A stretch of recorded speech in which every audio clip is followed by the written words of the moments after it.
ಬಿಜೆಪಿಯ ಬಣ ಬಡಿದಾಟ ನಿಲ್ಲೋ ಲಕ್ಷಣಗಳಂತೂ ಸದ್ಯಕ್ಕಂತೂ ಇಲ್ಲ. ಮೀಟಿಂಗ್ಗಳ ಮೇಲೆ ಮೀಟಿಂಗ್ ಅನ್ನು ಮಾಡಿದ್ದಾರೆ. ಇವತ್ತು ಪಕ್ಷದ ಕೋರ್ ಕಮಿಟಿ ಸಭೆಯಲ್ಲಿ ಈ ವಿಚಾರ ಪ್ರತಿಧ್ವನಿಸಿದೆ.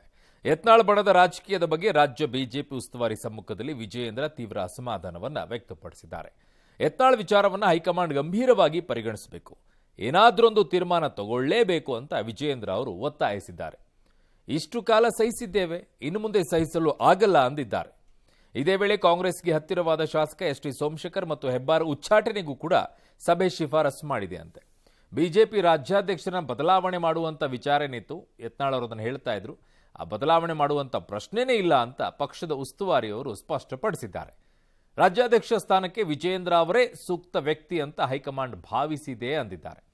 ಶಿಸ್ತು ಸಮಿತಿ ನೋಟಿಸ್ಗೆ ಯತ್ನಾಳ್ ಕೊಡುವ ಉತ್ತರವನ್ನ ನೋಡಿಕೊಂಡು ಆಮೇಲೆ ಕ್ರಮ ಅಂತ ರಾಧಾ ಮೋಹನ್ ದಾಸ್ ಅವರು ತಿಳಿಸಿದ್ದಾರೆ.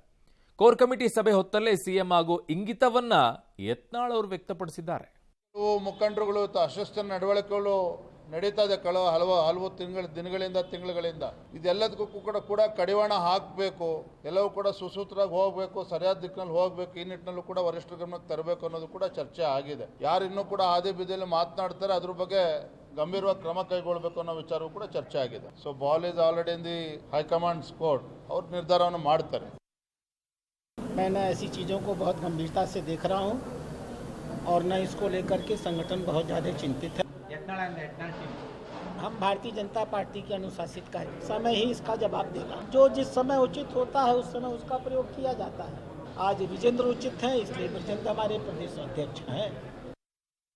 ಅವರಿಬ್ಬರು ಶಾಸಕರಾಗಿರೋ ಹಿನ್ನೆಲೆಯಲ್ಲಿ ಅವರಿಗೆ ಸಂಬಂಧಪಟ್ಟಂತ ಕ್ರಮ ತೆಗೆದುಕೊಳ್ಳುವಂತ ಅಧಿಕಾರ ಇರೋದು ಕೇಂದ್ರೀಯ ಶಿಸ್ತು ಸಮಿತಿಗೆ. ಇಂದಿನ ಎಲ್ಲ ಬೆಳವಣಿಗೆಗಳನ್ನು ಅವರಿಗೆ ನಡ್ಕೊಳ್ತಿರೋದು ಇದಕ್ಕೆ ಸಂಬಂಧಪಟ್ಟಂತೆ ಕೋರ್ ಕಮಿಟಿ ರೆಕಮೆಂಡ್ ಮಾಡಬಹುದು, ಉಳಿದ ನಿರ್ಣಯ ಅವರೇ ತಗೊಳ್ಬೇಕು. ಹಾಗಾಗಿ ರೆಕಮೆಂಡ್ ಮಾಡೋ ಕೆಲಸ ಕೋರ್ ಕಮಿಟಿ ಮಾಡುತ್ತೆ. ಎಲ್ಲ ಮುಖ್ಯಮಂತ್ರಿ ಯಾಕಾಗಬಾರ್ದು ಹೇಳ್ರಿ, ಏನು ಕೊರತೆ ಐತಿ? ಪ್ರಾಮಾಣಿಕರು ಮಾಡ್ಬೇಕಂತ ಬಂದ್ರೆ ನನ್ನೇ ಫಸ್ಟ್ ಹೆಸರು ಬರ್ತದ. ಒಳ್ಳೆ ಮನುಷ್ಯರು ಮಾಡ್ಬೇಕಂತ ಬರ್ತೇನಾರೆ ಅನಿಸ್ತು, ದೇವ್ರಿಗೂ ಆದೇಶ ಕೊಟ್ಟ ಅಂದ್ರೆ ನಾನೇ ಆಗ್ತೀನಿ.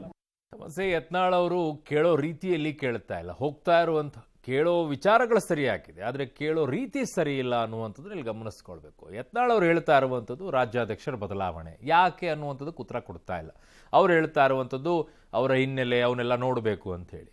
ಪಕ್ಷ ಹೈಕಮಾಂಡ್ ತೀರ್ಮಾನವನ್ನು ತೆಗೆದುಕೊಂಡ ನಂತರ ನೀವು ಹೈಕಮಾಂಡನ್ನ ವಿರೋಧ ಮಾಡ್ತಾ ಇರೋ ರೀತಿಯಲ್ಲಿ ಕಾಣಿಸುತ್ತೆ ಒಂದು ಕಡೆಗೆ.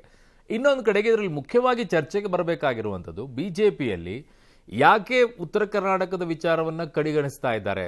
ಎಲ್ಲವೂ ಕೂಡ ದಕ್ಷಿಣ ಕರ್ನಾಟಕದಲ್ಲಿರುವಂಥವರಿಗೆ ಪ್ರಾತಿನಿಧ್ಯವನ್ನು ಕೊಡುವಂಥ ಚರ್ಚೆಗೆ ಬರ್ತಾ ಇದೆ. ಅದು ಬಹಳದಿದೆ.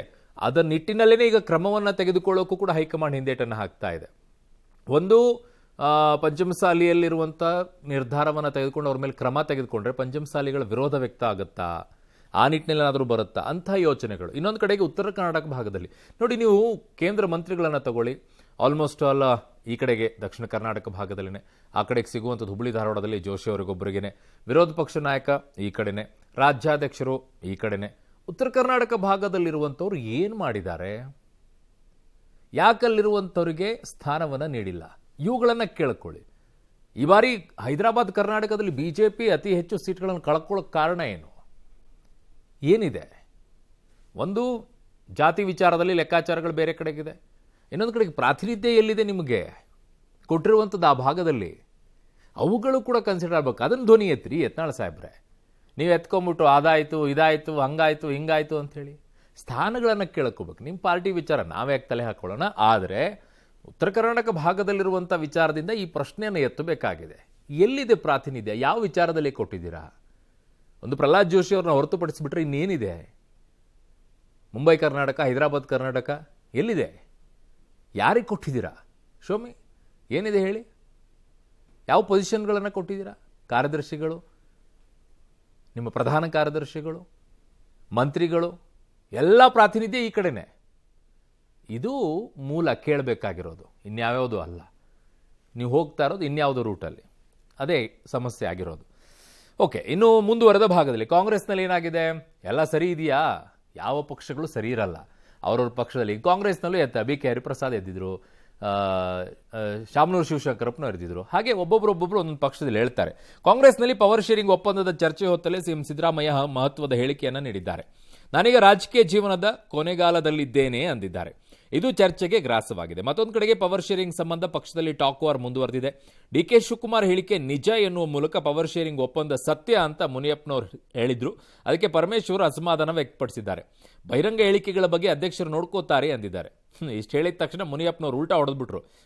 ನನ್ನ ಹೇಳಿಕೆ ತಿರುಚಿಬಿಟ್ಟಿದ್ದಾರೆ ಅಂತೇಳಿ. ಇದೊಂದು ಸಾಮಾನ್ಯವಾಗಿ ಸಿಕ್ಬಿಡುತ್ತೆ ತಿರುಚೋದು ಅಂತೇಳಿ. ಯಾರೂ ಕೂಡ ಒಪ್ಪಂದದ ಬಗ್ಗೆ ಮಾತನಾಡುವಂತಿಲ್ಲ ಅಂತ ಕೆಪಿಸಿ ಅಧ್ಯಕ್ಷರು ಹುಕುಂ ಹೊರಡಿಸ್ಬಿಟ್ಟಿದ್ದಾರೆ. ನಾನು ಸಿಎಂ ಒಂದು ಅಂಡರ್ಸ್ಟ್ಯಾಂಡಿಂಗ್ನಲ್ಲಿ ಕೆಲಸ ಮಾಡ್ತಾ ಇದ್ದೀವಿ ಅಂತ ಮತ್ತೊಮ್ಮೆ ಹೇಳ್ಕೊಂಡಿದ್ದಾರೆ. ಈಗ ರಾಜಕೀಯದ ಕೊನೆಗಾಲದಲ್ಲಿದ್ದೀನಯ್ಯ. ಯಾರು ಕೂಡ ಜನಗಳ ಪ್ರೀತಿಯ ಅಭಿಮಾನವನ್ನ ಗಳಿಸದೆ ಹೋದ್ರೆ ರಾಜಕೀಯದಲ್ಲಿ ಉಳಿಲಿಕ್ಕೆ ಸಾಧ್ಯ ಇಲ್ಲ. ಚಾಮರಾಜನಗರಕ್ಕೆ ಹೋದಂತ ಮುಖ್ಯಮಂತ್ರಿಗಳು ಅಧಿಕಾರ ಕಳ್ಕೊತಾರೆ. ಒಂದು 20 ಸಾರಿ ಬಂದಿರಬೇಕು ಚಾಮರಾಜನಗರಕ್ಕೆ. ನಾನು ಮುಖ್ಯಮಂತ್ರಿ ಸ್ಥಾನ ಹೋಗೋದ್ರ ಬದಲು ಅದು ಇನ್ನೂ ಗಟ್ಟಿಯಾಯಿತು. ನನಗೆ ಗೊತ್ತಿಲ್ಲಪ್ಪ ಅವ್ರು ಯಾರ್ಯಾರು ಎಲ್ಲೆಲ್ಲಿ ಮಾಹಿತಿಗಳು ತೊಗೊಂಡಿದ್ದಾರ ಗೊತ್ತಿಲ್ಲ. ಮುನಿಯಪ್ಪನವ್ರಿಗೆ ಗೊತ್ತಿರ್ಬೋದು, ನನಗಿನ್ನ ಹೆಚ್ಚಾಗಿ ಮುನಿಯಪ್ಪನವ್ರಿಗೆ ಮಾಹಿತಿ ಇರ್ಬೋದು ಅಂತ ಅನ್ಕೊಳ್ತೀನಿ. ಬಹಿರಂಗವಾಗಿ ಮಾತಾಡ್ತಾರೆ ಅಂತಂದ್ರೆ ಅದು ಅಧ್ಯಕ್ಷರು, ಮುಖ್ಯಮಂತ್ರಿಗಳು, ಹೈಕಮಾಂಡು ಅವರೆಲ್ಲ ಇದ್ದಾರೆ. ನಾನು ಹೇಳಿದ ವಿರುದ್ಧವಾಗಿ ಅವರು ಬರೀತಾರೆ. ಏನು ಹೇಳಿದರು ಅಧ್ಯಕ್ಷರು? ನಾನು ನಿಮ್ಮ ಜೊತೆಯಲ್ಲಿ ಬಂಡೆ ಇದ್ದಂಗೆ ಇರ್ತೀನಿ, ಕಡೆವರೆಗೂ ನಿಮ್ಮ ಜೊತೆಯಲ್ಲಿ ಇರ್ತೀವಿ ಅಂತ ಹೇಳಿದ್ರು. ಅದು ಸರಿ ಅಂತ ನಾನು ಹೇಳಿದೆ. ಹೈಕಮಾಂಡ್ ಅಲ್ಲಿ ಆಗಿರೋ ತೀರ್ಮಾನದ ವಿಷಯದಲ್ಲಿ ಅವರಿಬ್ಬರಿಗೂ ಗೊತ್ತು. ಇವೆಲ್ಲ ಕೇಳಬೇಕಾಗಿದ್ದು ಮುಖ್ಯಮಂತ್ರಿನ ಅಧ್ಯಕ್ಷರನ್ನ ಮಾತ್ರ ಕೇಳಬೇಕು. No one should talk on any ಒಪ್ಪಂದ. ಯಾವ ಸೂತ್ರನೂ ಇಲ್ಲ, ಏನಿಲ್ಲ. ನಮ್ದು ಅವ್ರದ್ದು ಕೆಲವು ಅಂಡರ್ಸ್ಟ್ಯಾಂಡಿಂಗ್ ಅಲ್ಲಿ ನಾವು ಕೆಲಸ ಮಾಡ್ಕೊಂಡು ಹೋಗ್ತಾ ಇದೀವಿ. ಸಿಎಂ ಕೆಲವು ಜವಾಬ್ದಾರಿ ವಹಿಸಿದ್ದಾರೆ, ನನಗೆ ಕೆಲವು ಜವಾಬ್ದಾರಿ ವಹಿಸಿದ್ದಾರೆ. ನಾನು ಅದ್ರ ಪ್ರಕಾರ ಕೆಲಸ ಮಾಡ್ಕೊಂಡು ನಾವು ಹೋಗ್ತಾ ಇದೀವಿ. ಸೊ ನಾನೀಗ ರಾಜಕೀಯ ಜೀವನದ ಕೊನೆಗಾಲದಲ್ಲಿದ್ದೇನೆ ಅಂತ ಮುಖ್ಯಮಂತ್ರಿಗಳು ಹೇಳಿದ್ದಾರೆ. ಏನಿದೆ ಅದರಲ್ಲಿ ಅಚ್ಚರಿ ಪಡುವಂಥದ್ದು? 76 ಏಜ್, ಒಂದು ಬಾರಿ 5 ವರ್ಷ 5 ಪೂರ್ಣಾವಧಿಯ ಮುಖ್ಯಮಂತ್ರಿಯಾಗಿದ್ದಾರೆ. ಈಗೂ ಕೂಡ ಪೂರ್ಣಾವಧಿಯ ಮುಖ್ಯಮಂತ್ರಿ ಆಗಿರ್ತೀನಿ ಅಂತ ಹೇಳ್ತಾ ಇದ್ದಾರೆ. ಸೊ ಇನ್ನೂ ಏನಾಗಬೇಕಾಗಿದೆ ರಾಜಕೀಯದಲ್ಲಿ? ಉಪಮುಖ್ಯಮಂತ್ರಿ ಆಗಿದ್ದಾರೆ, ಹಣಕಾಸು ಮಂತ್ರಿಗಳಾಗಿದ್ದಾರೆ, ಮಂತ್ರಿ ಆಗಿದ್ದಾರೆ, ಈಗ ಮುಖ್ಯಮಂತ್ರಿ ಆಗಿದ್ದಾರೆ. It's a fair. ಅವ್ರು ಹೇಳ್ತಾ ಇರುವಂಥದ್ದು ರಾಜಕೀಯ ಜೀವನದ ಕೊನೆಗಾಲದಿದ್ದೇನೆ. It's a peak. ಒಂದು ಹಂತಕ್ಕೆ ಬಂದಿದ್ದಾರೆ ರಾಜಕೀಯ. ಇನ್ನೇನು ಹೇಳ್ಬೇಕು ಅವರು ಪಾಪ? ಹೌದೌದು, ಈಗ ನಾನು ರಾಜಕೀಯದಲ್ಲಿ ಶುರು ಮಾಡಿದ್ದೀನಿ ಅಂತ ಹೇಳೋಕ್ಕಾಗತ್ತೆ ಈಗ 76 ಕಮಾನ್. ಸೊ ಆ ಫೇರ್ ಆಗಿದೆ ಸ್ಟೇಟ್ಮೆಂಟ್. ಅದರ ಅಚ್ಚರಿ ಪಡುವಂಥದ್ದೇನಿದೆ? ಫೇರ್ ಸ್ಟೇಟ್ಮೆಂಟ್ ಅದು. ಹೌದು, ನಾಳೆ ಇನ್ನೊಂದು ಚುನಾವಣೆಗೆ ಸ್ಪರ್ಧೆ ಮಾಡ್ಬೋದು ಅವರು. ಶಾಸಕರಾಗಿ ಮತ್ತೊಮ್ಮೆ ಮುಖ್ಯಮಂತ್ರಿ ಆಗೋಕ್ಕೆ ಕಾಂಗ್ರೆಸ್ಸಲ್ಲಿ ಅವಕಾಶ ಇದೆಯಾ? ಕೊಡ್ಬೋದೇನಪ್ಪ, ಗೊತ್ತಿಲ್ಲ ನಮಗೆ. ಈಗಲೇ ಹಗ್ಗ ಜಗಾಟ ನಡೀತಾ ಇದೆ, ನಾಳೆ ಗೊತ್ತಿಲ್ಲ. ಬಟ್ ಇನ್ನೊಂದು ಚುನಾವಣೆಗೆ ನಿಂತ್ಕೊಳ್ಬೋದು. ಪ್ರಧಾನಿ ಆಗುವಂಥ ಅವಕಾಶ ಇದೆಯಾ? ಕಾಂಗ್ರೆಸ್ಸಲ್ಲಿ ನಿರ್ಧಾರ ಮಾಡ್ಕೊಳ್ಬೋದು. ಬಟ್ ಅಲ್ಲಿ ಮಲ್ಲಿಕಾರ್ಜುನ್ ಖರ್ಗೆ ಅವರಿದ್ದಾರೆ, ರಾಹುಲ್ ಗಾಂಧಿ ಅವರಿದ್ದಾರೆ, ಸಾಲು ಲೀಡರ್ಸ್ಗಳು ನಿಂತ್ಕೊಂಡಿದ್ದಾರೆ. ಅಲ್ಲಿಗೆ ಅವಕಾಶ ಇದೆಯಾ? ಬಟ್ ಹಂಗೆ ಕಾಣಿಸಲ್ಲ. ಬಟ್ ಫೇರ್ ಸ್ಟೇಟ್ಮೆಂಟ್ ಅಂತ ಕಾಣಿಸುತ್ತೆ. ರಾಜಕೀಯ ಜೀವನದ ಕೊನೆಗಾಲದಲ್ಲಿದ್ದೀನಿ ಅಂತ ಹೇಳ್ತಾ ಇದ್ದಾರೆ. ಅಂದರೆ ಒಂದು ಘಟ್ಟ ಎಲ್ಲವೂ ಕೂಡ ಮುಕ್ತಾಯವಾಗಿ ಒಂದು ಹಂತಕ್ಕೆ ಬಂದಿದ್ದಾರೆ ಅಂತ ಹೇಳ್ತಾ ಇದ್ದಾರೆ. ಫೇರ್ ಸ್ಟೇಟ್ಮೆಂಟ್ ಅದು. ಇನ್ನು ಬಳ್ಳಾರಿ ವಿಚಾರಕ್ಕೆ ಹೋಗೋಣ. ಇದು ಬಹಳ ಇಂಟ್ರೆಸ್ಟಿಂಗ್ ಆಗಿರೋ ವಿಚಾರ. ಬಹಳ ದಿನದಿಂದ ಹೇಳಬೇಕು ಅಂತ ಇದ್ದಿದ್ದು ವಿಚಾರ. ಬಳ್ಳಾರಿ ಬಾಣಂತಿಯರ ಸರಣಿ ಸಾವು ಪ್ರಕರಣಕ್ಕೆ ಬಿಜೆಪಿ ಈಗ ಟ್ವಿಸ್ಟ್ ಅನ್ನ ಕೊಟ್ಟಿದೆ. ಇವರು ಏನು ಬೇಕಾದರೂ ಟ್ವಿಸ್ಟ್ ಕೊಡ್ಬೋದು ಬಿಡಿ. ರಾಜ್ಯ ಸರ್ಕಾರದ ವಿರುದ್ಧ ಕಿಕ್ ಬ್ಯಾಕ್ ಆರೋಪವನ್ನು ಈಗ ಮಾಡಿದ್ದಾರೆ ಬಿಜೆಪಿಯವರು. ಕಡಿಮೆ ಗುಣಮಟ್ಟದ IV ದ್ರಾವಣ ಖರೀದಿಗೆ ಈ ಸರ್ಕಾರ ಕಿಕ್ ಬ್ಯಾಕ್ ಪಡೆದಿದೆ. ಈ ಬಗ್ಗೆ ನ್ಯಾಯಾಂಗ ತನಿಖೆ ಆಗಬೇಕು ಅಂತ ಆಗ್ರಹಿಸಿದ್ದಾರೆ. ಮೃತ ಕುಟುಂಬಸ್ಥರಿಗೆ ನ್ಯಾಯ ಕೊಡಿಸುವಂತೆ ಒತ್ತಾಯಿಸಿ ಮಾಜಿ ಸಚಿವ ರಾಮುಲು ಅವರು ಉಪವಾಸ ಸತ್ಯಾಗ್ರಹವನ್ನು ಆರಂಭಿಸಿದ್ದಾರೆ. ಇದಕ್ಕೆ ನಾಡಿದ್ದು ವಿಜೇಂದ್ರ ಕೂಡ ಸಾಥ್ ಕೊಡ್ತಾರಂತೆ. ಇನ್ನು ಗೃಹಲಕ್ಷ್ಮಿಯರ ಶಾಪ ಸರ್ಕಾರವನ್ನು ಸುಮ್ಮನೆ ಬಿಡಲ್ಲ. ಹೈಕೋರ್ಟ್ ಹಾಲಿ ನ್ಯಾಯಮೂರ್ತಿಗಳಿಂದ ತನಿಖೆ ನಡೆಸಬೇಕು ಅಂತ ಕುಮಾರಸ್ವಾಮಿ ಟ್ವೀಟ್ ಮಾಡಿದ್ದಾರೆ. ಇದರ ಮಧ್ಯೆ ಕಡೆಗೂ ಕೂಡ ಆರೋಗ್ಯ ಮಂತ್ರಿಗಳು ಬಳ್ಳಾರಿ ಜಿಲ್ಲಾ ಆಸ್ಪತ್ರೆಗೆ ಭೇಟಿ ನೀಡಿ ಪರಿಶೀಲನೆ ಮಾಡಿದ್ದಾರೆ. ಮೃತರ ಕುಟುಂಬಸ್ಥರನ್ನ ಭೇಟಿ ಮಾಡಿ ಸಾಂತ್ವನವನ್ನ ಹೇಳಿದ್ದಾರೆ. ಧರಣಿ ನಿರತ ರಾಮುಲರನ್ನ ಭೇಟಿ ಮಾಡಿದ್ರು. ಬಿಜೆಪಿಗರು ರಾಜಕೀಯ ಮಾಡ್ತಾ ಇದ್ದಾರೆ ಅಂತ ದೂರಿದ್ರು. 327 ಬಾಣಂತಿಯರ ಸಾವುಗಳ ಬಗ್ಗೆ ತನಿಖೆಗೆ ಸೂಚಿಸಿದ್ದೇನೆ ಅಂದರು. ಇದಕ್ಕೂ ಮುನ್ನವೇ ಲೋಕಾಯುಕ್ತ ಅಧಿಕಾರಿಗಳು ಸರ್ಚ್ ವಾರೆಂಟ್ ಪಡೆದು ಬಳ್ಳಾರಿ ಜಿಲ್ಲಾ ಆಸ್ಪತ್ರೆ ಮೇಲೆ ದಿಢೀರ್ ದಾಳಿಯನ್ನು ನಡೆಸಿದರು. ಬಾಣಂತಿಯರ ಸರಣಿ ಸಾವಿನ ಸುಮೋಟೋ ಕೇಸ್ ದಾಖಲಿಸಿಕೊಂಡಿರುವ ಲೋಕಾಯುಕ್ತ ತನಿಖೆಗೆ ಮುಂದಾಗಿದೆ. ಈಗ ಕಳಪೆ ಗುಣಮಟ್ಟದ ಐವಿಗಳನ್ನ ಪೂರೈಕೆ ಮಾಡೋದಕ್ಕೆ ಈ ರಾಜ್ಯ ಸರ್ಕಾರ ಕಿಕ್ ಬ್ಯಾಕ್ ಪಡೆದಿರುವಂತದ್ದೇ ನೇರವಾದಂತಹ ಕಾರಣ. ನಿಷೇಧಿತ ಔಷಧಿ ಕಂಪನಿಯಿಂದ ಕಿಕ್ ಬ್ಯಾಕ್ ಪಡೆದವರು ಯಾರು, ಕಾರಣ ಯಾರೆಲ್ಲ ಆಗಿದ್ದಾರೆ, ನ್ಯಾಯಾಧೀಶರ ನೇತೃತ್ವದಲ್ಲಿ ಒಂದು ಆಯೋಗವನ್ನ ರಚನೆ ಮಾಡಬೇಕು ಅನ್ನುವಂತಹ ಬೇಡಿಕೆಯನ್ನ ಇಟ್ಕೊಂಡಿದ್ದೇವೆ. Health is the central will support primary duty of the state government. ಪಕ್ಕದ ರಾಜ್ಯದಲ್ಲಿ ಯಾಕಾಗಿಲ್ಲ, ತೆಲಂಗಾಣದಲ್ಲಿ ಇದೆ, ಅಲ್ಲಿ ಯಾಕಾಗಿಲ್ಲ? It is utter nonsense. Dinesh Gundurao ಸಹಿತ ಇಲಾಖೆ ಮೇಲೆ ಯಾವುದೇ ಹಿಡಿತ ಇಲ್ಲ, ಯಾವ ರೀತಿಯಾದಂಥ ಗಮನ ಇಲ್ಲ. ಸುಮ್ಮನೆ ಟಿವಿಗೋಸ್ಕರ ಇನ್ನೊಬ್ರಿಗೋಸ್ಕರ ನಾವು ಬಂದು ತೋರಿಸುವಂಥದ್ದೇನಲ್ಲ. ನಿಜಾಂಶ ಗೊತ್ತಾಗಬೇಕು, ಯಾರು ತಪ್ಪು ಮಾಡಿದ್ರೆ ಅವ್ರ ಮೇಲೆ ಕ್ರಮಗಳಾಗಬೇಕು. ನೋಡಿ, ನಾವೆಲ್ಲ ಇದ್ರ ಬಗ್ಗೆ ಸಭೆಗಳು ಮಾಡಿದ್ದೀವಿ, ಕರ್ಸ್ಕೊಂಡಿದ್ದೀವಿ, ತನಿಖೆ ಮಾಡಿಸಿದ್ದೀವಿ, ಸಸ್ಪೆಂಡ್ ಮಾಡಿದ್ದೀವಿ. ಈಗಾಗಲೇ ನಾವು ಸಾಕಷ್ಟು ಇದ್ರ ಬಗ್ಗೆ ಕ್ರಮಗಳು ತಗೊಂಡಿದ್ದೀವಿ. ನೋಡು, ಯಾವುದನ್ನು ಕೂಡ ಮುಚ್ಚು ಮರೆ ಮಾಡುವಂಥ ಪ್ರಶ್ನೆನೇ ಬರೋದಿಲ್ಲ.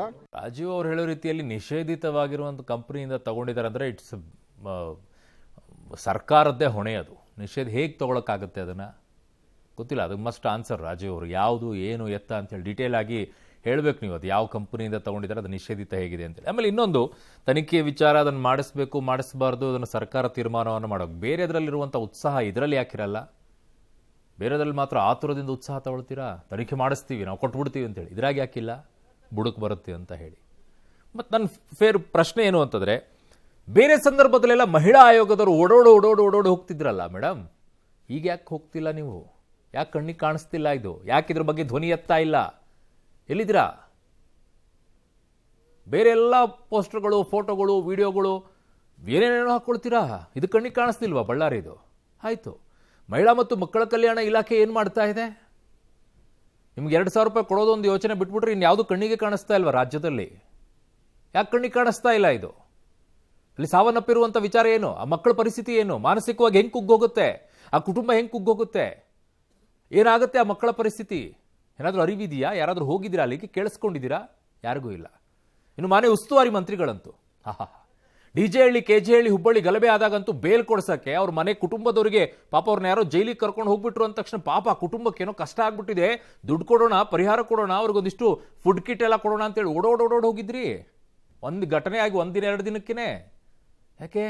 ಉಸ್ತುವಾರಿ ಆಗಿದ್ಕೊಂಡು ಆ ವಿಚಾರದಲ್ಲಿ ಹೋಗಬೇಕು ಅಂತ ಅನಿಸ್ತಿಲ್ವಾ ಜಮೀರ್ ಅಹಮದ್ ಖಾನ್ ಅವರೇ? ಬೇರೆ ಎಲ್ಲ ನಿಂತ್ಕೊಂಡು ಅಂತ ಅಬ್ಬರಿಸ್ಕೊಂಡು ಮಾತಾಡ್ತೀರಾ. ಇದು ಕಣ್ಣಿಗೆ ಕಾಣಿಸ್ತಾ ಇಲ್ವಾ ಇಲ್ಲಿಗೆ? ಯಾಕೆ ಇಟ್ಕೊಂಡಿದ್ದೀರಾ ಉಸ್ತುವಾರಿ ಸಚಿವರಾಗಿ ಅಲ್ಲಿಗೆ? ಬೇಕಾ ನೀವು ಅಲ್ಲಿಗೆ? ನಿಮ್ಗೆ ಹೋಗೋಕ್ಕಾಗ್ತಿಲ್ಲ ಅಂದರೆ ಯಾಕೆ ಇದ್ದೀರಾ ಅಂತ ಹೇಳಿ. ಮುಖ್ಯಮಂತ್ರಿಗಳು ಹೇಳಬೇಕಾಯ್ತು, ಅದಕ್ಕೆ ಆರೋಗ್ಯ ಮಂತ್ರಿಗಳು ಹೋಗೋ ಪರಿಸ್ಥಿತಿ ಬಂತು. ಮುಖ್ಯಮಂತ್ರಿಗಳು ಹೇಳಿರಲಿಲ್ಲ ಅಂದರೆ ಯಾರು ಹೋಗ್ತಾನೆ ಇರಲಿಲ್ವೇನೋ ಅಲ್ಲಿ. ಇಲ್ಲಿಯವರೆಗೂ ಜಿಲ್ಲಾ ಉಸ್ತುವಾರಿಗಳಂತೂ ಕಣ್ಣಿಗೆ ಕಾಣಿಸ್ಲಿಲ್ಲ. ನಿಮಗೆ ಏನು ಅಂತಂದರೆ ಸೆಲೆಕ್ಟಿವ್ ಆಗಿ ಮಾತನಾಡೋದು, ಸೆಲೆಕ್ಟಿವ್ ಆಗಿ ಅವನ್ಗಳನ್ನು ತೆಗೆದುಕೊಳ್ಳೋದು ಅಷ್ಟೇ ಆಗ್ಬಿಟ್ಟಿದೆ ನಿಮ್ಮ ಪರಿಸ್ಥಿತಿಗಳು. ಅಲ್ಲೆಲ್ಲೋ ಅಬ್ಬರಿಸಿ ಬೊಬ್ಬಿರ್ದಿದ್ರಲ್ಲ ಜಮೀರ್ ಅಹಮದ್ ಖಾನ್ ಅವರು, ಖರೀದಿ ಮಾಡೋಕ್ಕೆಲ್ಲ ಹೋಗ್ತೀರಿ, ಎಲ್ಲ ಸೇರ್ಕೊಂಡ್ಬಿಟ್ಟು ಖರೀದಿ ಮಾಡ್ಬಿಡ್ತೀವಿ ಅಂತ ಹೇಳಿ. ಯಾಕೆ ಈ ಕುಟುಂಬಗಳು ಕಣ್ಣಿಗೆ ಕಾಣಿಸ್ತಿಲ್ವಾ? ಆ ಮಕ್ಕಳು ಕಣ್ಣಿಗೆ ಕಾಣಿಸ್ತಾ ಇಲ್ವಾ? ಹೆಣ್ಮಕ್ಳು ಸಾವನ್ನಪ್ಪಿದ್ದು ಗೊತ್ತಾಗ್ತಿಲ್ವಾ? ಜಿಲ್ಲಾ ಉಸ್ತುವಾರಿಗಳು ಬೇರೆ. ಇನ್ನು ಸೋಮವಾರದಿಂದ ವಿಧಾನಮಂಡಲದ ಚಳಿಗಾಲದ ಅಧಿವೇಶನ ಶುರುವಾಗಲಿದೆ. ಇದಕ್ಕೂ ಮುನ್ನವೇ ರಾಜ್ಯ ಸರ್ಕಾರ ತಮ್ಮ ಬತ್ತಳಿಕೆಯಲ್ಲಿದ್ದಂಥ ಕೋವಿಡ್ ಅಸ್ತ್ರವನ್ನು ಮತ್ತೆ ಹೊರತೆಗೆದಿದೆ. ಆ ಕಡೆ ಒಂದು ಬಂದರೆ ಈ ಕಡೆ ಒಂದು ಬಿಡೋಣ ಅಂತ. ಜಸ್ಟಿಸ್ ಮೈಕಲ್ ಡಿ ಕುನ್ನಾ ವರದಿ ಶಿಫಾರಸುಗಳ ಜಾರಿ ವಿಚಾರವಾಗಿ ಸಂಪುಟ ಉಪಸಮಿತಿ ಸಭೆ ನಡೆಸಿದೆ. ಕೋವಿಡ್ ಅಕ್ರಮಗಳ ಬಗ್ಗೆ ಇನ್ನಷ್ಟು ತನಿಖೆ ನಡೆಸೋಕೆ ತೀರ್ಮಾನಿಸಿದೆ. ಅರೆ ಮಾಡ್ರಿ, ಯಾರ್ಯಾರು ಮಾಡಿದ್ದಾರೆ ಅಕ್ರಮವನ್ನು ಒಳಗಡೆ ಹಾಕಿ. RT-PCR ಟೆಸ್ಟ್ನಲ್ಲಿ 500 ಕೋಟಿಗೂ ಹೆಚ್ಚು ಮೊತ್ತದ ಹಗರಣ ಆಗಿದೆ ಅಂತೆ. ಹೀಗಾಗಿ ಇದನ್ನು ತನಿಖೆಗೆ ವಹಿಸಲಾಗ್ತಾ ಇದೆ ಅಂತ ಹೇಳಿದ್ದಾರೆ. ಅಷ್ಟೇ ಅಲ್ಲ, ಬಳ್ಳಾರಿ ಬಾಣಂತಿಯರ ಸರಣಿ ಸಾವಿನ ವಿಚಾರವಾಗಿ ವ್ಯಾಪಕ ಟೀಕೆ, ಆಕ್ರೋಶ ವ್ಯಕ್ತವಾಗ್ತಾ ಇರುವಂಥ ಹೊತ್ತಲೇನೆ ಸರ್ಕಾರ ಈಗ ಚಾಮರಾಜನಗರ ಆಕ್ಸಿಜನ್ ದುರಂತ ಪ್ರಕರಣವನ್ನು ರೀಓಪನ್ ಮಾಡೋಕೆ ನಿರ್ಧಾರ ಮಾಡಿದಾರಂತೆ. ಇಷ್ಟು ದಿನ ಏನು ಮಾಡ್ತಾ ಇದ್ರಿ? 1.5 ವರ್ಷ ಆಯ್ತಲ್ಲ ಅಧಿಕಾರಕ್ಕೆ ಬಂದು. ಚುನಾವಣೆಗಿಂತ ಮುಂಚಿತವಾಗಿ ಬಾಯ್ ಬಡ್ಕೊಂಡ್ರಿ ಈ ಪ್ರಕರಣದ ಬಗ್ಗೆ. ಆದರೆ ಇದಕ್ಕೆಲ್ಲ ಹೆದರಲ್ಲ ಅಂತ BJP ಹೇಳ್ಕೊಂಡಿದೆ. ಅಯ್ಯೋ, ನೀವು ಹೆದರೋದು, ನೀವು ಎಷ್ಟು ಪುಕ್ಕುಲ್ರು ಅಂತ ನಮ್ಗೆ ಗೊತ್ತಾಗಿದೆ ಬಿಡಿ, ನೀವು ಅಧಿಕಾರದಲ್ಲಿದ್ದಾಗ. ಕೆಲವು ಕ್ರಿಮಿನಲ್ ಮಾಡಬೇಕು ಅಂತ ಕೂಡ ಜಸ್ಟಿಸ್ ಕುನ್ನಾ ಅವರು ಅವ್ರ ಫೈಂಡಿಂಗ್ಸ್ ಅಲ್ಲಿ ಹೇಳಿದ್ದಾರೆ. 1 ಆಗ್ತದೋ 50 ಆಗ್ತದೋ ಅವ್ರ ಡಿಪಾರ್ಟ್ಮೆಂಟ್ ಆಫೀಸರ್ಸ್ ಅವ್ರು ಏನ್ ಬೇಕಾದ್ರು ಮಾಡ್ಲಿ. We have accepted the report. Chamarajanagar oxygen ಸಂಬಂಧಪಟ್ಟಂತೆ ಅವ್ರೇನೋ ಒಂದು ರಿಪೋರ್ಟ್ ಕೊಟ್ಟಿದ್ರು. That the minister has rejected that report. ಏನು ಇಲ್ಲ ಅಂತ ಕೊಟ್ಬಿಟ್ಟಿದ್ರು. The government has not accepted. Will have to relook it. ಯಾಕೆಂದ್ರೆ ನಾನು ಸಿದ್ದರಾಮಯ್ಯನವರೇ ವಿಟ್ನೆಸ್ ಅದಕ್ಕೆ. ಕೋವಿಡ್ ಅಂದ್ರೆ ಮಹಾಮಾರಿ. ದೇಶದಲ್ಲಿ ಒಂದು ಎಮರ್ಜೆನ್ಸಿಯೇ ಡಿಕ್ಲೇರ್ ಮಾಡಬೇಕು. ನೀವಿದ್ದಿದ್ರೆ ನಾವು ಇವತ್ತು ಉಸಿರಾಡ್ತಿರ್ಲಿಲ್ಲ. ಇನ್ವೆಸ್ಟಿಗೇಷನ್ ಮಾಡಿ CBI ಕೂಡ ಕೇಳ್ರಿ ಅದನ್ನ. ಅಲ್ಲ, ಇಲ್ಲಿವರೆಗೂ ಕೂಡ ಏನ್ ಮಾಡ್ತಾ ಇದ್ರಿ? 1 ವರ್ಷದಿಂದ ಇಷ್ಟಿಷ್ಟುದ್ದ ಪಟ್ಟಿ ಇಟ್ಕೊಂಡು ಕೂತಿದ್ರಿ ಕಾಂಗ್ರೆಸ್ನವರು. ತನಿಖೆ ಮಾಡಿಸ್ಬಿಡ್ತೀವಿ ಎಲ್ಲ ಅಂತೇಳಿ 1.5 ವರ್ಷ ಬೇಕಾಯ್ತಾ ಇದನ್ನ ತನಿಖೆ ಕೊಡಕ್ಕೆ? ಬರೀ ಡೋಂಗಿ. ಇಲ್ಲಿವರೆಗೂ ಒಂದಾದ್ರೂ ತೋರಿಸಿ, ಇಂತಹ ಹಗರಣಗಳ ವಿಚಾರದಲ್ಲಿ ಇಂಥವ್ರಿಗೆ ಶಿಕ್ಷೆ ಕೊಡಿಸಿದೀವಿ ನಾವು, ಇಂಥವ್ರು ಅದರಲ್ಲಿ ಕ್ರಮ ತಗೊಂಡಿದ್ದಾರೆ ಅಂತ ಹೇಳ್ಬಿಟ್ಟು ತೋರಿಸಿ ಒಬ್ಬರನ್ನಾದ್ರೂ, ಯಾವ್ದವ್ರ ಮಂತ್ರಿಗಳ ಮೇಲೆ. ಯಾಕಿಂತ ಡ್ರಾಮಾ ಮಾಡ್ಕೊಂಡು ಡೋಂಗಿತನ ಮಾಡ್ಕೊಂಡು ಹೋಗ್ತೀರಾ? ಆ 40% ಹೇಳಿದ್ರಪ್ಪ, ಅದನ್ನ ಹೇಳ್ಕೊಂಡೆ ಅಧಿಕಾರಕ್ಕೆ ಬಂದ್ರಲ್ಲ. ತುಂಬ ಎಲ್ಲ ಕಡೆ ಪೋಸ್ಟರ್ ಅಂಟಿಸ್ಕೊಂಡು ಒಬ್ಬರನ್ನಾದ್ರೂ ಒಳಗಡೆಗೆ ಹಾಕಿದ್ರಾ ಅಧಿಕಾರಕ್ಕೆ ಬಂದ ಮೇಲೆ? ಇವೆಲ್ಲ ಬರೀ ಡೋಂಗಿಗಳು. ಅನುಕೂಲಕ್ಕೆ ತಕ್ಕಂತೆ ಅವ್ರು ಅದನ್ನ ಹೇಳಿದ್ರಾ, ನಾವು ಇದನ್ನೊಂದು ಬಿಡೋಣ, ಇಂಥದ್ದೇ ಕತೆ. ಇದನ್ನು ನೀವಲ್ಲ, ನಮ್ಮನ್ನೆಲ್ಲ ಮೂರ್ಖರನ್ನಾಗಿ ಮಾಡೋಕೆ ನೀವು ಕರೆಕ್ಟಾಗಿ ಕೂತ್ಕೊಂಡಿರ್ತೀರಾ ಅಧಿಕಾರದಲ್ಲಿ.